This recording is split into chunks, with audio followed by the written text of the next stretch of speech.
The Florida Podcast Network, the voice of Florida.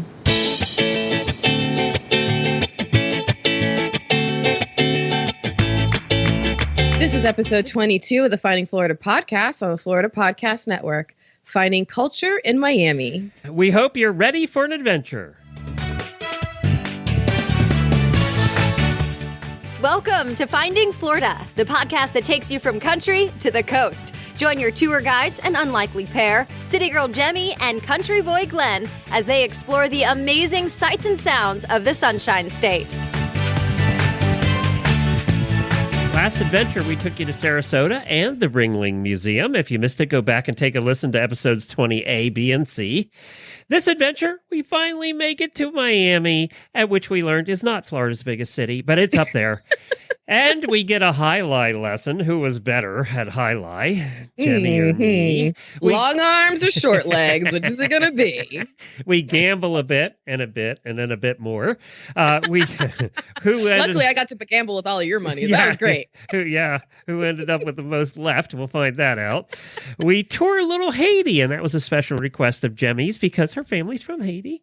Right. And we take Jemmy to the races. That's right. We go to Gulfstream Park for the first time she sees horse racing. You know what was cool about this adventure? I got to take you a little bit into my world by touring Little Haiti, and you got to take me a little bit into your world by taking me to my first horse race. It was really cool. We got to eat good food in Little Haiti and lose all our money at the horse races. So, spoiler alert.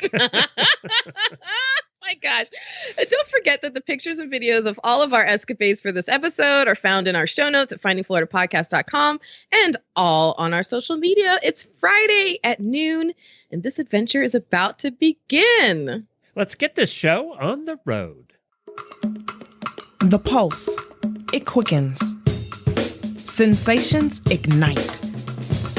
Cool water, hot spice, fast tempo. New cultures, new flavors, new you. Not the Miami you expected, but the Miami you found. Start your discovery now. Well, Glenn, bienvenidos a Miami. Okay. This is your first time.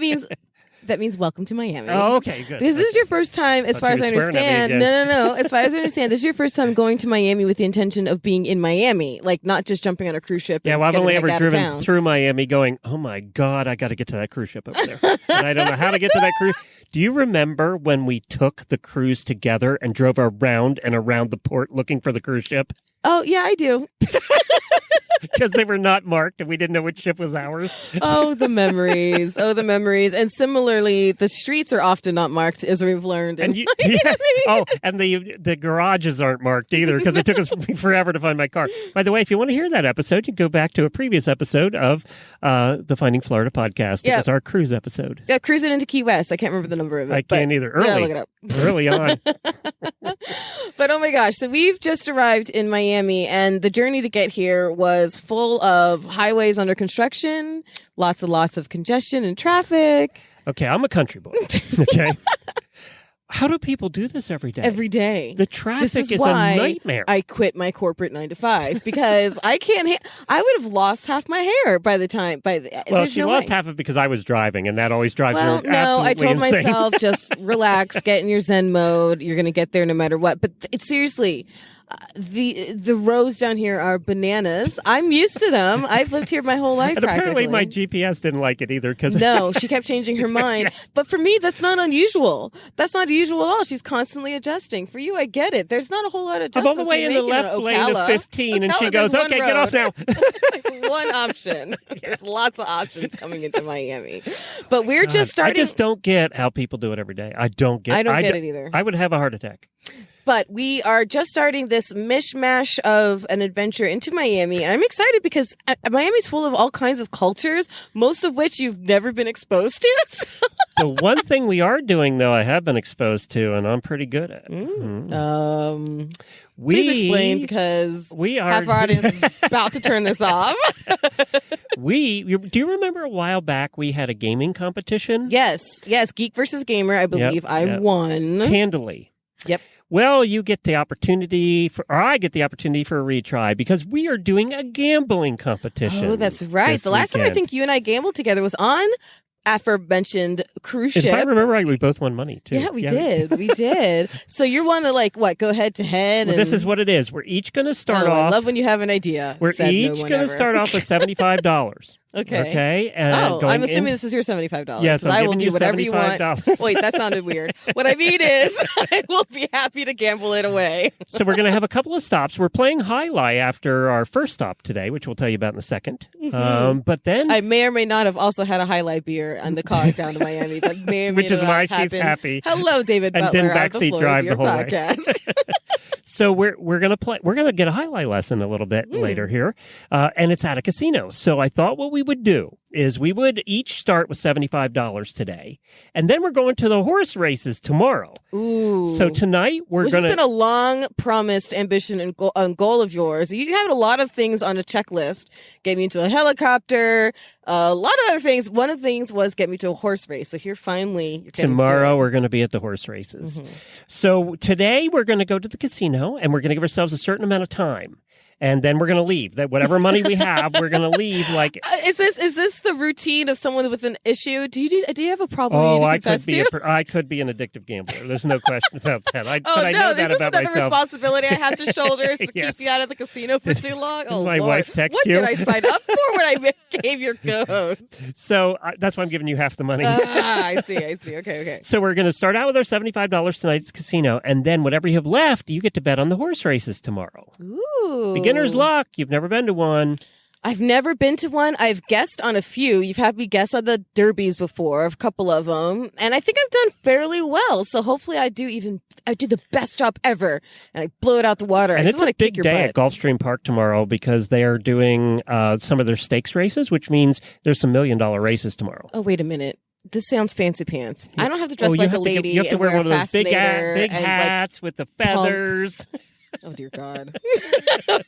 Again, I repeat, what did I sign up for when I decided to become your co-host? Oh, my God. But then tomorrow, too, we get to go back in culture for you a little bit. And a little bit back into your culture, actually. Yeah, I'm excited. We're going to go on a tour of Little Haiti. So Miami has a ton of different little neighborhoods. There's Little Haiti, there's Little Havana, and a bunch of other ones.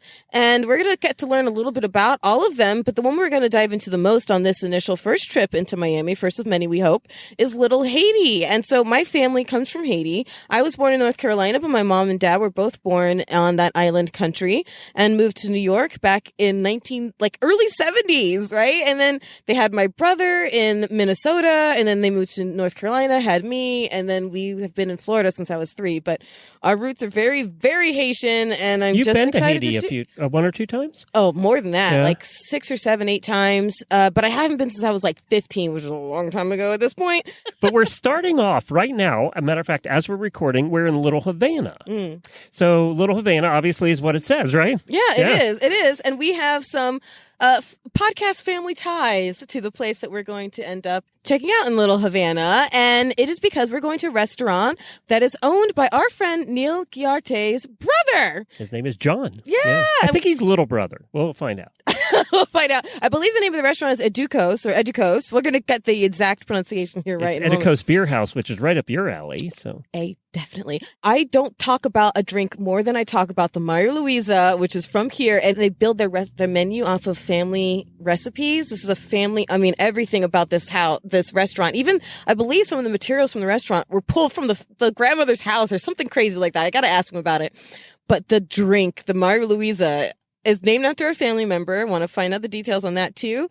This family, the Guilarte family, is from Venezuela, actually, not Cuba. Okay, so they're Venezuelan, and so some of these recipes go back to Venezuela, too. Well, it's all daggone delicious. And just to let you know, Neil Guilarte, he is the owner of Wild Style Media, which is a fantastic podcast and video production house. We actually had a lot of fun with Neil. We got to see both brothers in one weekend. This is great. We had a lot of fun with Neil just yesterday. This is crazy. Floridians are just nuts. He drove all the way from Tampa with wife and child in tow to meet us at Saltwater Brewery to do a video shoot for Podfest Multimedia Expo for Chris Krimitsos there. And then we did it. It was like 2 hours, something like that. And then they drove all the way back to Tampa. That is dedication, man. And I am sure that his brother shows just as much dedication with everything he puts into his restaurant business. So I can't wait to check it out. Let's go find out.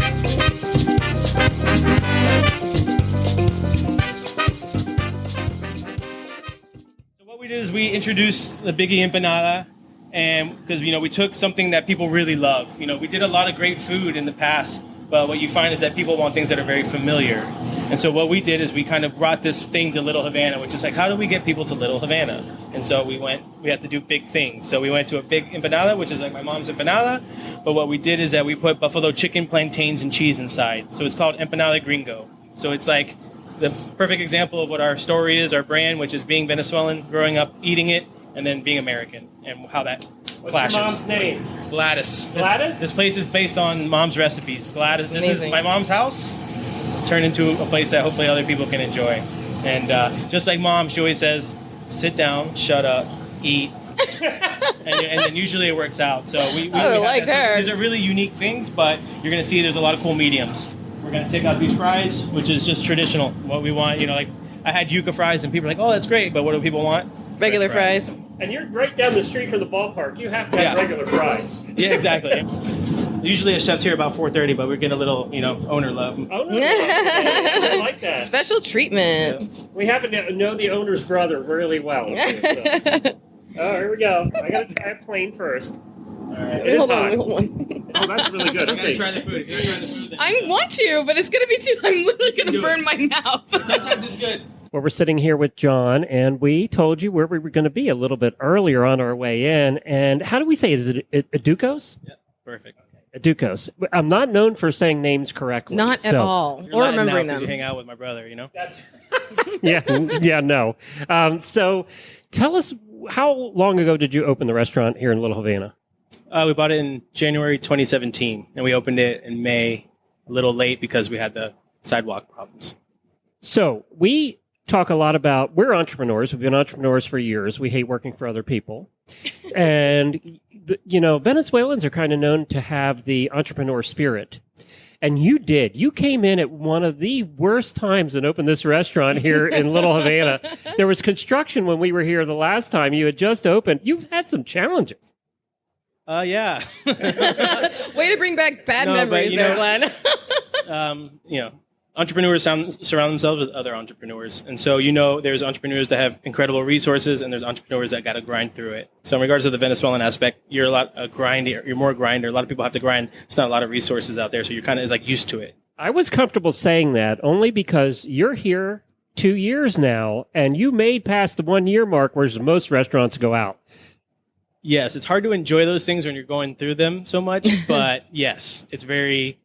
We're there and we're excited because actually you're here today. It's a very good coincidence that I'm celebrating it. I feel like we're celebrating. I've been working on this since I was 29, so I feel like today is the celebration. We're moving into it. We did a cool beer, and it feels like a grand opening. I didn't have time to do one. Tell us a little bit more about the origins of the building that we're in, because I know that even the building is tied to your family history. Well, Little Havana is historic. Okay, so when you come into the market, you got to find something, or you want it to be something cool. It's going to have a little bit of history and different because it's an emerging market, right? And so that's why we had the struggles, because it was emerging. But you find little cool knickknacks. It has its challenges. A building from 1960s, had no sidewalk for a year and a half. So when it rains, I get PTSD. But but it's very cool and it's unique. And we just kind of when you say that we have the influence on it, we took a really ugly building and we just kind of touched it with mom's touch and a calming kind of, let's be more chill. And that's what we kind of want to try to bring. And so a lot of your recipes are family recipes from your mother. Yeah. We got to taste your take on your mother's empanada. Yeah. So tell us a little bit more about your mother's influence on the food here and how that has happened. I think with food, everybody has that kind of mom or dad that they know that food. So you have that special connection. And from ours, when you look back on it, you understand how important it is, and your mom and the things that make you familiar.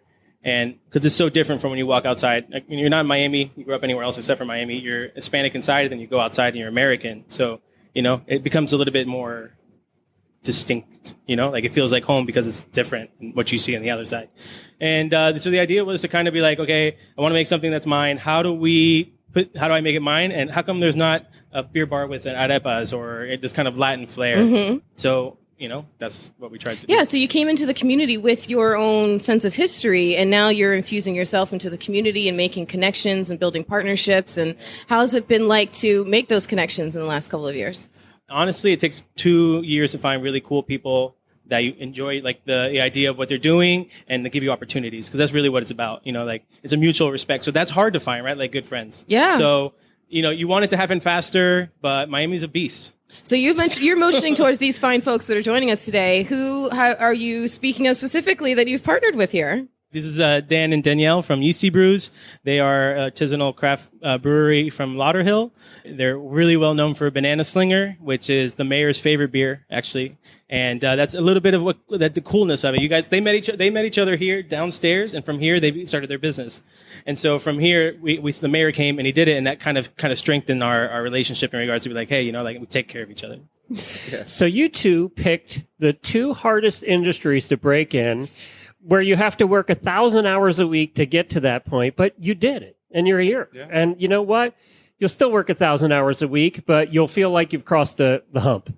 When you do something that you love, it doesn't feel like it's 1,000 hours. And meeting somebody like John and other people in the industry that really are passionate about what they're doing, it says a lot, and it makes you more motivated. It inspires you, and that's why we really thought, if he wants to break out into beer, let's give him that opportunity. Let's do it. And his food is amazing. So we're doing the empanadas and the beer. And it's really cool when you can collaborate with people that have the same spirit as you do. It kind of is making me think like this is almost a microcosm of Florida's bigger picture. I mean, Florida is a melting pot. And America's a melting pot, but Miami is a melting pot. I mean, my goodness.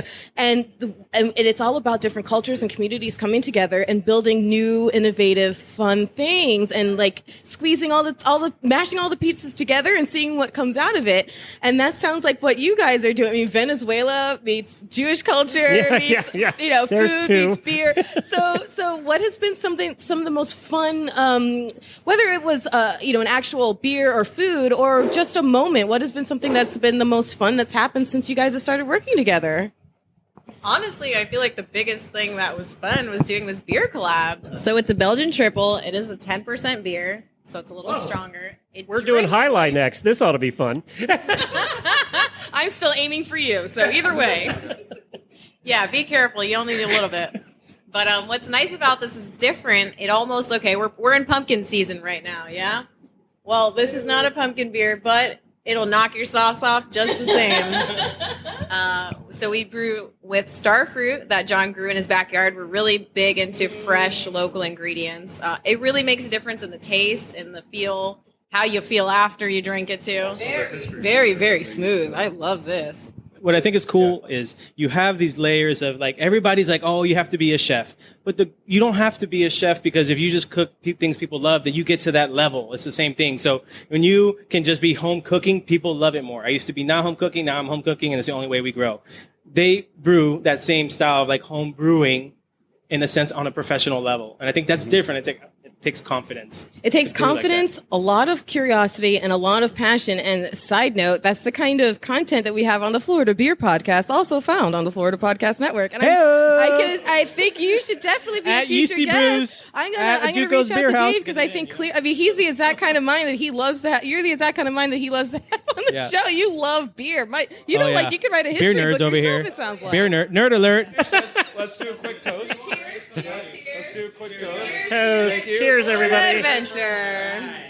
So where do we find the website for the restaurant? And Beer House. And Beer House, exactly. So our social media is always at EDUKOS Beer House, EDUKOS Beer House. And then our website is edukosmiami.com. We are at Yeasty Brews, YEASTY brews.com. Same thing, Brews Instagram. with an S, not a Z. Brews with an S, yes. Yeah. Everybody's like, At Yeasty Brews on Instagram. Great. Cheers, everybody. Thank you, guys. Thank you. you can't keep a good team down, there's the A team, the varsity team, then there's Roby and Suze. We're back! Watch Rise and Live on CBS 12 every Friday morning at 9:30, making mornings fun again. So we left the restaurant at EDUKOS, got in our car, and drove through some neighborhoods about 10 minutes to come to our next stop. Yes, we sure did. Got to see Little Havana up close and personal, and I'm excited to see what else we're going to be doing today. We are going to Magic City Casino, and actually, we're sitting in the parking lot of Magic City Casino right now. We are, and Little Havana By the way, has that 10% alcohol thing? is starting to catch up with Yeah, you. it is. So Little Havana has its roots, obviously, in Spanish, have Cuban, the Latino culture, and apparently so does Jai-Lai. Yes, actually it goes back to Spain about 4 centuries ago, and it was originally handball, and they used to play it in the courtyards of churches. So they used to play it on Sunday and on holidays. Oh my gosh, it was a high holiday kind of sport. Look Exactly. at that. Highfalutin. Plus, the church courtyards over in Spain all have high walls.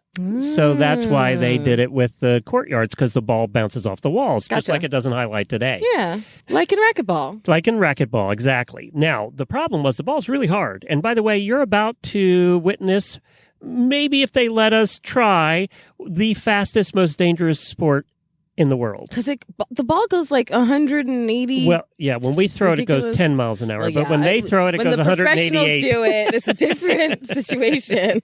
So they started actually wearing gloves because the balls were so hard and the balls were going so fast. And then they started making these reed things that extend out from their gloves. Yeah. That became this kind of They half moon. They almost look like lacrosse sticks where it's nothing but the basket. Yes, attached to your hand. And they actually make it out of reeds. So they're very expensive, too. Apparently, the balls are homemade, and they're $100 each. And they only They're use called them. the pelotas. Pelotas. Pelotas. We'll figure it out. And it's the hardest, fastest ball in sports. They're about 3/4 the size of a baseball. I mean, to give you an imagine, idea. okay, so when we were playing croquet back on adventure number whatever that was, we were playing croquet. I mean, those are hard balls. Those are like pool table balls, like billiard Yes, balls. yes. Is that what these are like? Well, we'll find out. Oh, Lord have mercy. I don't want them flying at my head. Oh, we're about to. I'm aiming for you. And I'm instructing everyone else to do the same. Each ball is made of by hand and costs $100, and they have to be replaced every 15 minutes. Every 15 minutes? Yes. Oh, my gosh. Wow. So apparently the players play with how do you say that word? The Cestas? cesta? Cestas? Mm-hmm. So the cestas are the reeds and the basket that they use. And they have to be replaced very often and are in need of constant repair. And they each cost $100. So it's not a cheap game to play. Yeah, I'm noticing the bills are adding up. I mean, coming from the horse world, that's probably like nothing. But yeah, that's still a lot of money for a sport. I can't wait to go in there and talk to them and find out how people get into this sport. It's going to be very interesting. And why are we doing it? Because it's a very Florida thing. It's one of the only places in the country that Jai-Lai has left. There you go. So I have never played it. I have never seen a game in person. So we're going to find out what all that's about. You will like this because if you look at the pictures of the players, they're mostly Spanish good-looking guys. Then why are we still outside? I need to get inside. Let's go. Highlight, celebrate the night tonight. Feel the heat. Moving with the white light. Get on your feet. The wedding suite. Highlight. So we're at the Magic City Casino, and we're standing actually on the highlight court, which is bigger than I thought it would be. It looks bigger in person than it does on TV. So I am here with Matt, who is apparently one of the upcoming stars in highlight here in the United States. Matt, where are you from? I'm from North Carolina. And that I expected Spain. I really did, or one of the Spanish countries. Yeah, highlight originates in Spain, but I grew up in Connecticut and then North Carolina, and my father played professionally, and that's how I got into Oh, the really? sport. Yes. I don't know how else you'd get into the sport unless you had a connection, right? Unless you'd seen it. Yeah, nowadays it's not around too much anymore. Only a couple casinos have it, and so unless you know somebody who knows about it, you really wouldn't know about it. Now, I drove, when I was a kid, we used to go to Connecticut all the time where my family was from, and we drove by a highlight court along Route 95, and I just always wondered what it was as a kid. So it was all over the country at one point, right? At one point it was, and then there was a players' strike in 1988, and the slots came in, and so the highlight kind of took a downfall. But now we're here and we're trying to bring it back. And why is Florida the epicenter of highlight at this point? I don't know. This is kind of where it first started. And when it came to the U.S., it came to Miami.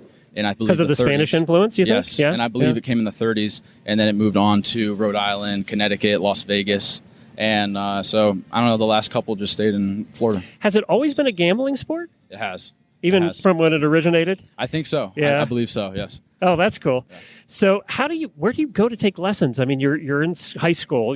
There's not a highlight team. Yeah. So, yeah. Nowadays, you can't. You gotta. There's one amateur facility in North Miami. And there used to be another one down here somewhere, but now, I mean, there's really nowhere to go. What is it about Jai-Lai? It's just so different from all the other sports. The speed, it's so much different, and that's what brings my eye to it. Well, I guess, and it's fast, and it does look somewhat dangerous. It is a little dangerous. That's why we wear helmets. Yeah, you got to know what you're doing. Those balls are hard. Yeah, they're hard. They're not soft. Yeah. Very good. Well, we're actually going to get a little tiny bit of a lesson here, which ought to be interesting. Yeah, let's give it a shot. Now, so we did trapeze last month, and Jai-Lai, we didn't die in trapeze. So are we good for Jai-Lai? Yeah, let's give it a shot. All I can say is this time, if there's a choice between one of us risking our lives versus the other, I did it last time. I'm just saying. Well, I get to die today. All right, thanks, Matt. This will be fun. Thank you so much. Thanks for having me. I'm getting strapped up, everybody. Oh, my goodness. It's really on there tight. This would be a really bad time for you to have to go to the bathroom. Yeah, I would. Through, just like that. Man, that is There on you there. go. Wow, that is really tight. So check out the basket. And what's that made out of? It is out of it's out of reeds made from I think they're like Pyrenees trees, and so it's all hand woven. Everyone's made. Really? It takes about a week to make. Where do one. they come from? There's only a few basket makers that make them now. This one is from Spain. Wow. Right here, yeah. Basket maker in Spain made it, and it has the ribs in the middle and the frame, and then the reeds go on the outside, and it takes about a week to make, and it's a process. That's and cool. They're all hand woven. Should we do some shoulder warm-up work first?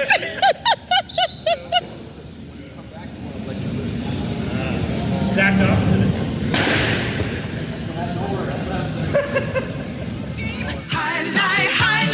Here's Jemmy getting suited up. It's bigger than you are, Jemmy. They're finger things, but like you slide into your fingers like a glove, and it made me feel like Freddy Krueger. Pretty cool. I like it. All right, there we go. Oh my gosh, this is so weird. I feel like I'm in some sort of weird insect alien cosplay. Like I'm getting put the rest of my costume on. This is pretty neat. I like this. All right. Put this down here. Okay. Oh, look at that. Whoa! All right, now I'm mad. First time. Okay, that makes me mad now. Ready? Okay.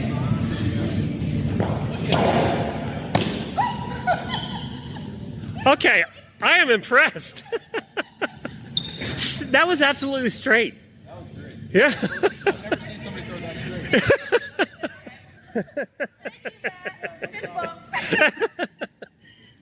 Well, you were good at the beginning. You were so good. Yeah, then you kept talking about it. It got in my head. I blame you.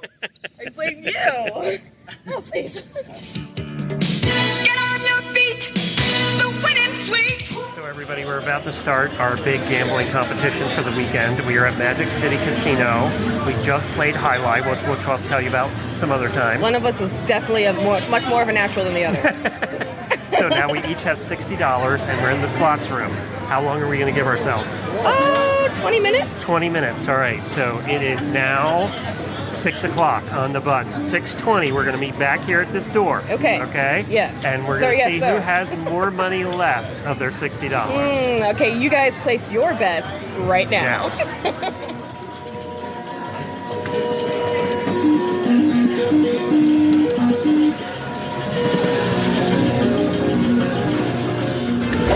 So we just completed our 20 minutes of playing slots here at the Magic City Casino, which I'm going to add is wonderful without smoke. Oh, God, yes. It is It is so nice to be in a I've casino ever and see no smoking signs. Oh, thank you, Lord. I can breathe. This is incredible. Oh, It makes it so much more pleasant. Kudos, y'all. Except for all you smokers, folks. So we each started There's with... plenty of outside space, though. Yeah, there is. So we each started with $60, and we have not talked. We have not seen each other. Right. So we're at 20 minutes, and I will reveal first. I have $45.46 left. Let me explain something. Yeah? After the first machine, you'd won.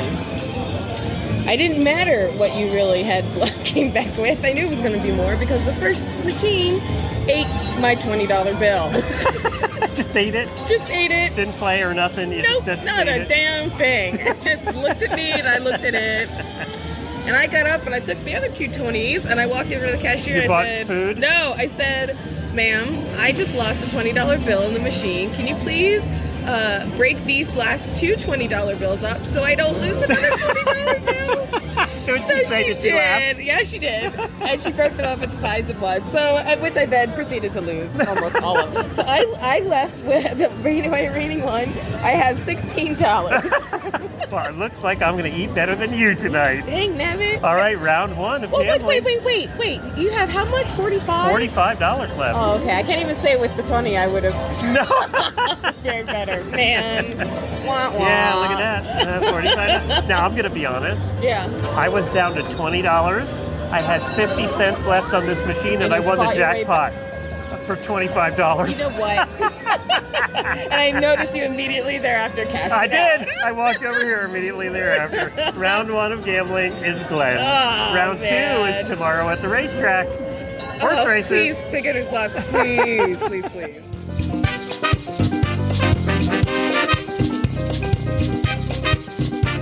Well, we're day 2 in Miami. Yes. Yes. And we are starting the day off at the Little Haiti Cultural Center. Not only with my, obviously, family history of Haitian roots, but, it's going to bring back some memories, I'm sure, this tour. When I was a kid, anytime we wanted to get really good Haitian food, we would drive to Little Haiti. Or if we were out at a friend's house, in Broward or something like that, even though we lived back north in Palm Beach County, we would still drive south, hit up Little Haiti, get some food before we then turned around and drove an hour home. So I have memories of driving these streets when I was a little kid. So I'd be interested to see what they talk about and how they tie it into the history of Haitians in Florida. Now, I have to ask you a question then. That leads to the question, what's your favorite Haitian food? Oh my God. Okay, literally my mouth just started watering. It's called lambi. Lambi? Lambi. Lambi? I could be Haitian. Say it one more time. Lambi. So good. And it is so good. And lambi is conch. You know those big, huge shells where I know, seafood, you're not doing it. But you put it to your ear and it's really just the wind through the shell, but they say you can hear the ocean. Those big, huge shells, there's a little animal inside called a conch. And you really like conch stuff? Oh, it's so delicious. You must have loved when we went to Key West last year. Oh, best time. You got conch. I got a conch, hero sub sandwich thing. Yeah. So it was like a lobster roll with conch. Exactly. Yeah. But Haitians, I mean, they just, their flavors and seasonings it's so good. And so that's my favorite. Do Haitians make anything I could eat? Yes. My second favorite is called griot. Now, griot is fried pork cubes. Oh, you would love those. We gotta find a restaurant and when with they those. say fried, there's nothing under well done in the Haitian kitchen. Everything is super, super well done, and it's just delicious. And so they you don't get that serve rare meat in crispiness. Haitian kitchens. No, because in Haiti you have to deal with refrigeration issues. Oh yeah, you want to cook historically. So you want to, you keep them on salt beds sometimes, and you cook them up like crazy and use lots of salt in the cooking and stuff.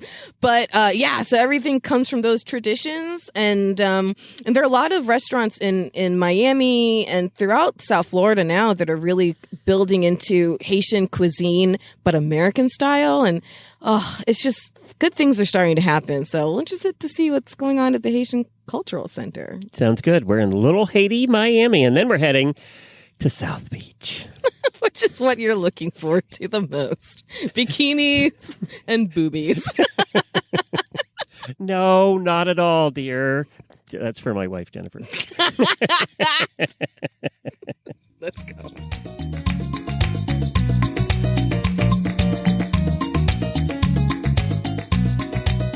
We are at the Little Haiti Cultural Complex with Sidelka.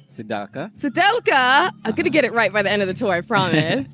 And we're getting ready to do an hour-and-a-half long walking tour of Little Haiti, which the audience knows my family's from Haiti. They know this because I say it all the time. And as a child, we would stop into Little Haiti and do different things, mostly picking up Haitian food, to be honest. Okay. But it's been a while since I've been down this way. Tell us what we're going to see. And he's never been this way. So tell us what we're going to see, experience, and be educated on, Mr. Educator. Well, Little Haiti really is a very interesting community in Miami, where it really does showcase the Haitian culture in a lot of different ways. Once again, you mentioned food. Food is something that just, you don't have to see the food to know there's food. Just the smell alone, invites you in. Yes. In terms of, let's say, activities, there's, dancing classes that we have in the culture center when it comes to drumming. So if you want to learn some, let's say, Congo from Western Africa, I definitely recommend it. Oh, wow. Yes, it's interesting. It's actually a good workout as well if you don't get some exercise in. Yeah. And then in terms of the community is very interesting. The fact that, it's very vibrant in a sense where the artwork really does showcase, the Caribbean. It does. Which is, the Caribbean. It's very distinctive. Yeah, the Caribbean is very interesting, like you said, where it's very vibrant in terms of both, vegetation and livestock. So you see all of that to the artists is why they always tell you that you don't have to see where an artist come from to know where they're from. You're if right. you look at their artwork or their craft, you know exactly where they're from. You're And that is absolutely something that is very typical of Little Haiti. Yeah, I mean, I can go anywhere, and if I see a painting that's from Haiti, I'm like, oh, let me just get close. Yep, it is. It's so obvious. And so the cultural complex, it sounds like its goal is not just to root people back to their Haitian roots, but also all the way through West Africa. Not at all, because we're from Western Africa. Yeah. We're all Guinea. Yes, you're right. It's so true. We're all Guinea. So there would have been any Haiti without Guinea. So it all started from the roots. That's you're right. For example, our music that is rooted from Africa is called Guinea. Yes. Which is roots. Yes. Which we say racine. Racine. Yes. And it's so funny because as we parked in the parking lot across the street, Glenn pointed out, he's like, oh my gosh, everyone here looks like you. I'm like, yeah, because we're all from the same place. Similar bone structure. He starts to figure it out. Yes. And it's the similarity to, you're right, the artwork, to how we carry ourselves, to even if you go back to the languages in West Africa, if you hear them speaking, you can see where Haitian Creole gets the roots from the West African languages. Of course. And when you mention West Africa, the Haitian culture specifically is from a region called Guinea. Guinea, yeah. That's pretty much countries from the north. You have Cote d'Ivoire, you have Ghana, Benin, Togo. After that, there's Nigeria. Let's say the mother of Africa. Yes. And then you have New Guinea and then Gabon to the south. So that body of water is called Guinea. So that's why in our culture, especially the older generation, I would say our grandparents today, they'll say, where are you from? I'm from Guinea. And we are a culture that is so prideful. We are so proud of our roots. And I think one of the things that my father loves to bring up is the fact that the Haitians are the ones who we liberated ourselves from slavery. That is true. And not just ourselves, the world. Really the world. Where from Guinea, we were gods. We're royalty.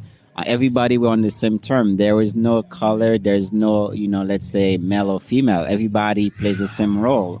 Because if you think of nature is just a cycle. So they see the same thing to them. It's just energy. We're just, transferring energy from one being to the next. So with that, there has to be a balance. So when we came to Haiti, we're being under oppressed. We said, well, from back home, we were actually free. So we're going to get that freedom. We're going to get that balance back. Exactly. So now I have a question for you. I've been traveling with her for 2 years. So I want to know, are all the Haitian women as confident and upfront as she is? Yes. And don't forget vibrant. We are vibrant. Definitely. So I have a question for you as well.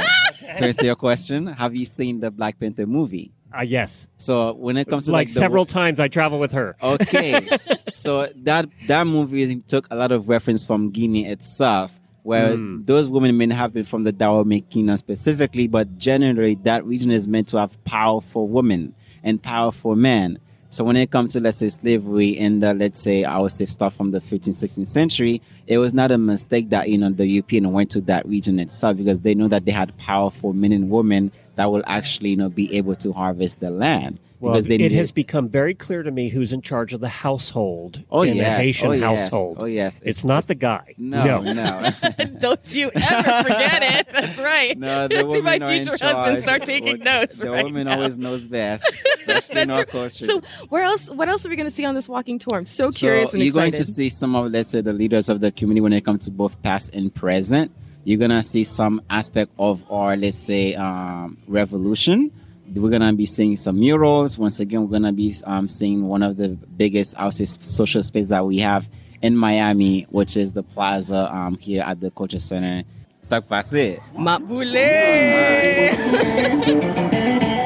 Miami is actually a gateway for the world, where a lot of people come to Miami at times not to really live or let's say reside in Miami, but to transition, to pretty much understand the system, the American system, to get the language, to become financially stable, and then they go to and then they go to wherever they go. And Haitians are everywhere. Yes. We are everywhere. So if you think of Little Haiti serves that purpose very, very well. Yeah. In our community, we came to work. Yeah, most of my family members, when they move here temporarily or what have you, they set up shop in North Miami. But with that in mind, though, don't get me wrong. When there's events in Little Haiti, like you see a lot of Haitians everywhere. Oh, yeah. This area was actually established in the 1820s. Miami became a city in 1896. That's like almost 50, 60 years before. Mm. And then people came here to pretty much exchange, from the bay. From the bay, you just, get off your boat and then you come to Lemon City. And then this is where you have, all of your produces, and then you go back, let's say to northern Florida or even, east coast of the United States. So this building that you see here, this white building, is called the Dupree Building. He's actually a physician, and then he pretty much established one of the very first drugstore that this, community had, in, I would say, Lemon City. And also it served as one of the very first post office as well, South Florida had. When it comes to education, one of the very first school actually started here.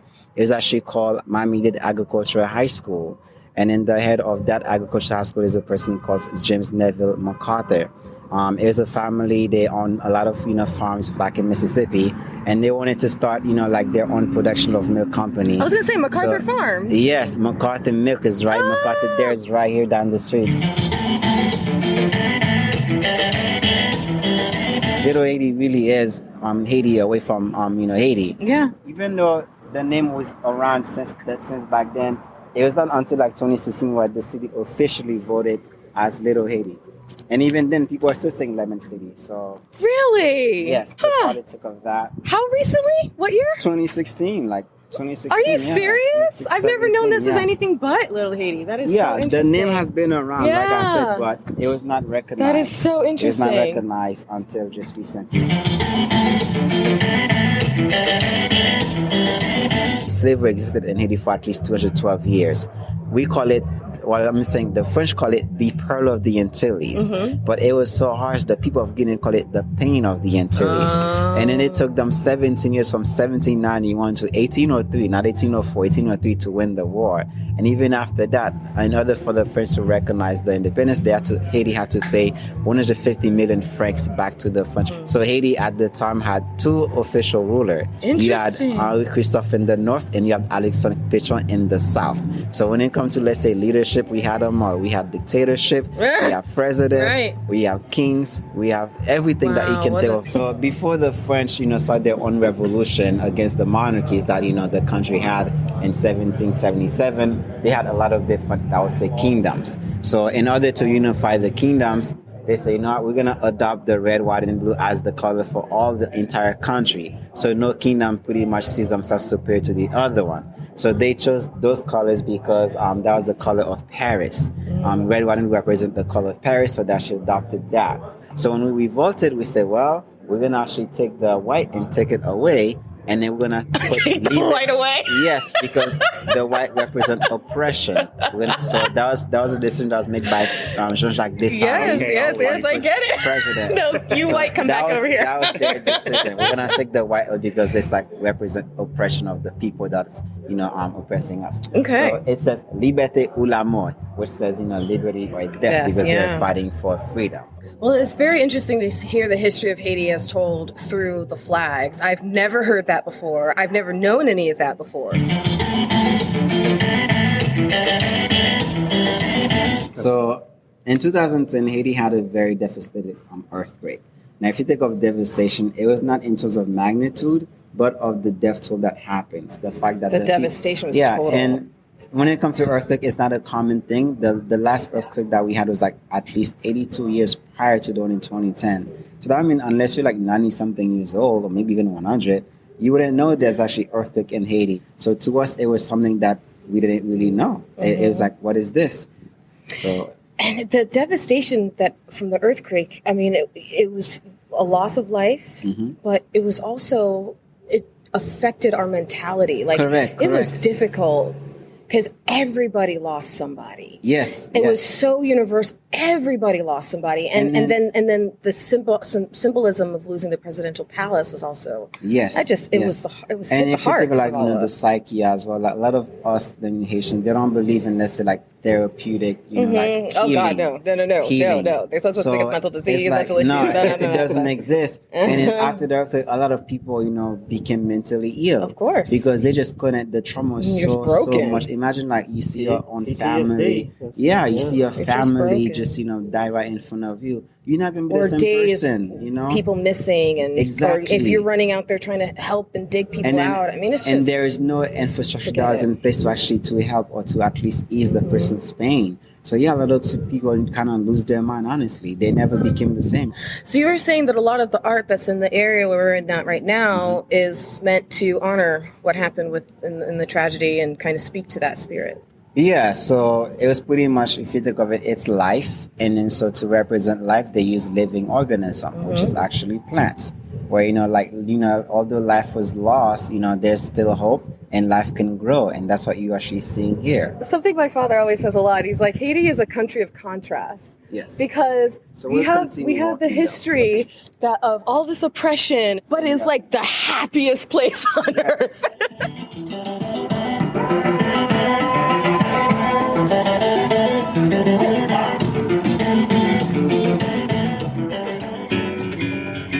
Flintstone Media has been the digital bedrock of several Florida brands and businesses, serving as a highly resourceful podcast production house. Work with a leader in Florida's podcasting industry and add a podcast to your brand's content offerings. From setup through recording and distribution, Jemmy will lend her experience producing nearly 1,000 episodes, making the process of creating your show simple and easy for you. Visit flintstonemedia.com for podcast samples. That's flintstonemedia.com. And here's Jemmy's highlight.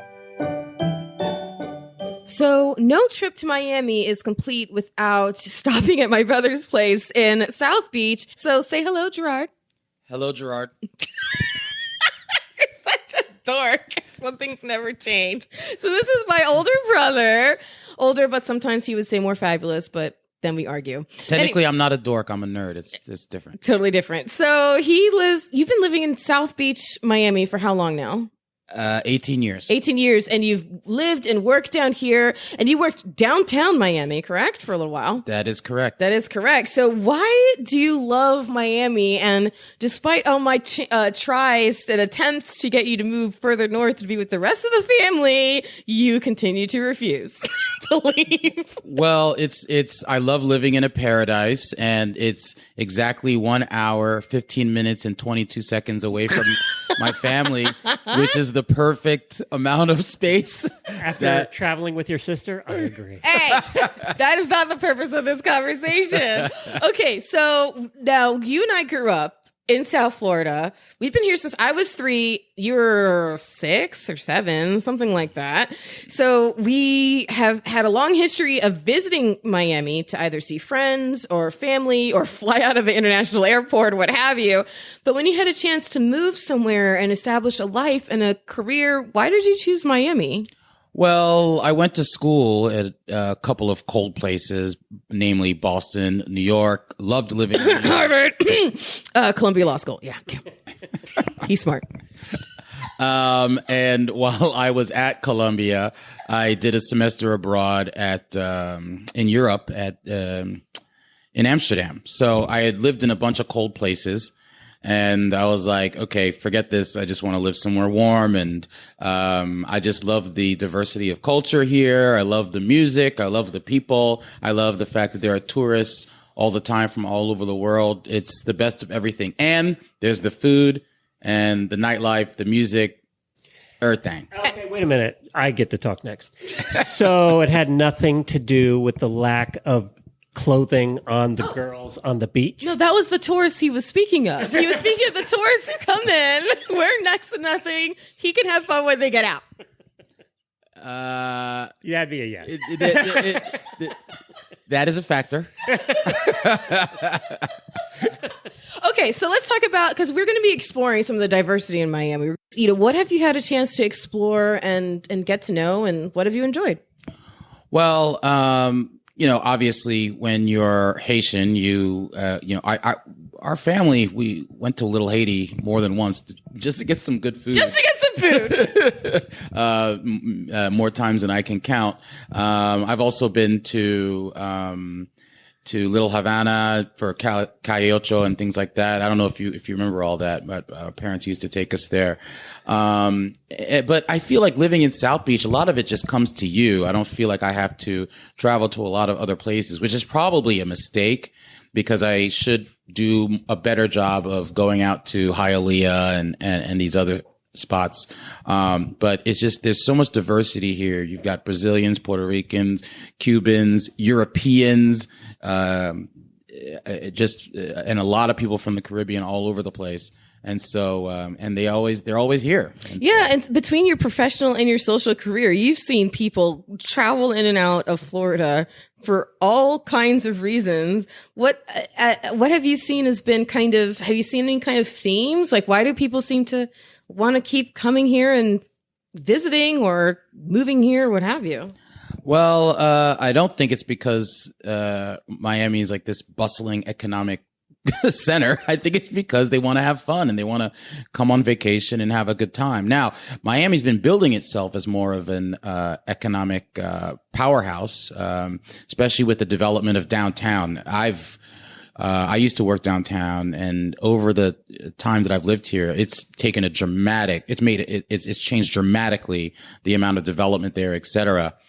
So I don't want people to think that I'm dissing Miami in any way. It's really, really growing as an economic powerhouse. But then you have all the other fun stuff. So what would you say would be an ideal place for where do you say is a must-see? If they're coming to South Beach specifically, what is something that someone has to see aside from the skimpy bikinis on the beach itself? Which I'm going to point out, Jemmy has not taken me to see. We're going. Okay. I'm worried about your blood pressure. Well, it's a funny question to ask because, there's so many touristy places that, like if I were to Google, go to this place in Miami, there are places I've been and there are places I personally dislike, but it's probably because I've been there so many times and they're so corny. Yeah. But, sometimes I'm just going to say this. If you want to go to places in Miami Beach, as a tourist, you have to go, even though they're not my favorites, but you have to go to the Clevelander and you have to go to Mango's because Mango's is unlike anything I've seen anywhere else. Has Mango's been around forever? It's been around forever. Okay, I think I've been there a long time ago. Both of them have. When you go to Mango's, you're going to see women and men dancing on tabletops to the music is actually really good. So some good salsa music and some merengue, wearing these really corny, tight leopard bodysuits. And you're going to get yourself a fat drink and just let it happen. It's just, it is what it is. It's very unique. It's fun. But I haven't been there in a couple of years, but I end up getting roped to go at some point. When people are visiting. One thing that's evident just in the planning of this trip is that you can't possibly see everything that Miami has to offer in one trip. There's so many different sides to it, so many different aspects of it, so many different satellite communities, like you're mentioning Kendall. There's Homestead, there's all these other little places, Miami Gardens. I think no matter Coral what, Gables. Coral Gables, yeah. And there's so many different kinds of things you can see. Like, we didn't even hit up Biscayne Bay. You know, we didn't hit up a lot of other stuff. So whether you're interested in museums and cultural things, yes, Glenn. So whether you're interested in museums and cultural things or nightlife or family stuff, I mean, there's just something for everybody here, I think. I think it's safe to say that you can find anything you're looking for in the greater Miami, in Miami-Dade County. And especially with the development of the Adrian Arts Center and all those other places downtown, you can go see, like, you know, the equivalent of a Broadway show over there. There's, you know, politics is obviously something that's booming all over the place. You've got a lot of different cultural events. I mean, I can't even describe to you. You've got so much stand-up comedy, festivals, food festivals. You've got the Art Basel, which is here Oh, every yeah, year. yeah. And there are fashion festivals and all kinds of things. And you'd be shocked at how much of this stuff you can do at a pretty reasonable rate. Well, it has been such a treat to sit down with you in your home and have you as part of Finding Florida's podcast. And, you know, spoiler alert, you are actually going to be taking over my old show, Curve the Cube, here. That is true. So hopefully sooner rather than later. And I'm really excited to see what you are going to do with that show. What do you want to do with that show? Well, you know, it's small shoes to fill. Hey, wait a minute. That's not how the saying goes. That is not even close. And nope, I see you trying to lean in here, Peanut Gallery. Not a word from you. You're 4 feet tall. So, no, it is an honor, and I'm very much looking forward to it. And my thoughts are, I hope I can. It's not going to be the same as what you were able to do. It shouldn't be. It should be you. It should be the Gerard show. I hope I can bring my unique flavor to it. I hope you'll be a guest on the show as maybe, well. Maybe. But I know a lot of amazing people who do a lot of amazing things. And I can't wait to interview them, and I can't wait to inspire them and have them, more importantly, inspire me and everyone else the same way that you did. So hopefully if I can be 80% as effective as you were, which obviously I will, then I'll be satisfied. Thank you so much. Humble as usual, the wonderful Gerard Legagneur. Stop bragging if it's true. My brother. Thank you, G. And here's Glenn's highlight. So we're now on our way on the drive up Route 95, where it seems like you have to take every place you go. Everything. Either I-95, 395, or 195, or 595. It's all the 95s. You have to do all the 95s when South you're Florida's in Miami. full of 95s. And 95-year-olds, look at that. Well, we had fun visiting with your brother. We and did. of course, you heard him on the last episode. And he had fun receiving all the Haitian food we brought him. Yes, it was good, too. It was really good. What'd you think? I was really good. Ah. It wasn't quite as spicy, except for that piment? Yeah. That piment. Yeah, we added which the is stuff. like cabbagey, vinegary stuff. And just to let the listeners know, no, he did not try my favorite lumbi. Which is conch, people. It's conch. It's seafood, but it's not fishy. That's what everybody says. That's what all the fishy people say. Oh, so good. So good. So we're on our way to the track. We're going to Gulfstream Park. We're only going to get your listeners' dream of getting me to a racetrack. And you get to gamble a little bit there. And I am up on the gambling. So I'll just say that for this Again, weekend. Mechanical malfunction, but whatever. By the way, I don't know if I'm proud if you think about the statement I just made. I am winning at gambling. So, which vice would you like to be the champion at? I know. Well, I'm a champion of a fair few, so we're good. Let's go to Gulfstream Park. All right, let's go. Renegade and runners away.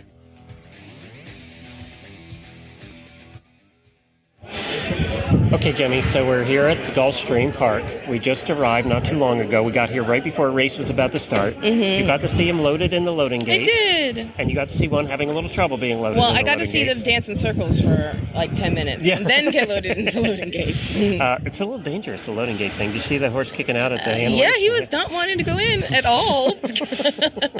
I did not want to be on the hind end of... I didn't want to be one of those guys. That's a dangerous job.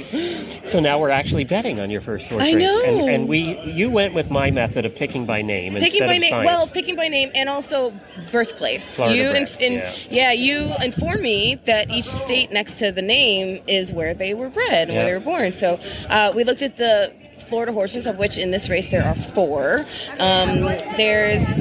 So Ashley's Rose is in number 1, and then there's Una Luna, and then there is Passion Plus. Una Luna scratched. I was going to pick Una Luna because I like saying Una Luna, and I wanted to shout out Una Luna. So instead, I went with Ashley's Rose. And I picked Passion's Plus. Yes, so Ashley's Rose is in the first seat. Passion's Plus, is that what you call it? Seats? What do you call it? Stalls? Post? Yeah. And then Passion Plus is in the 14th post. Yep. And so we're now sitting in the stands. So we're a little bit higher up. We're going to go watch this next race. And actually now it's interesting because when we were down by the track, I said to Glenn, okay, because I'm asking him all track-related questions, including the ones out of left field, such as, Glenn, there are a lot of birds. What's up with the birds?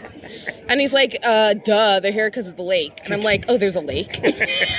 Because I am vertically challenged. I couldn't see past the hedges to see that there is a lake. Now I see the lake is beautiful, and I see why the birds love it. Now, the next thing you're going to watch is a turf race, which means they're going to race on the grass. See where the starting gate is? Yes. It's on the grass part. So it's a turf race. So they'll be running on turf instead of on the track here. Okay, interesting. Yep. So that's called a dirt track. That's called a turf track. So there are 2 tracks here. Yep. So then the turf track must naturally be smaller than the dirt track if it's inside. How do they compensate a little smaller. for Well, it? the races tend to be a little shorter, or they'll set.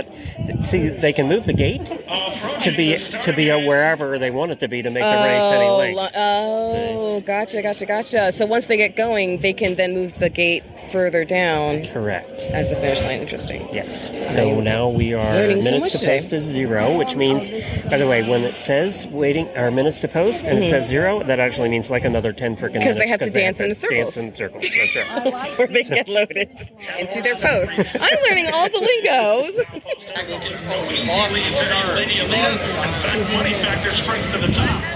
And the little moving dots over there with the numbers are who's leading. Right. Yeah.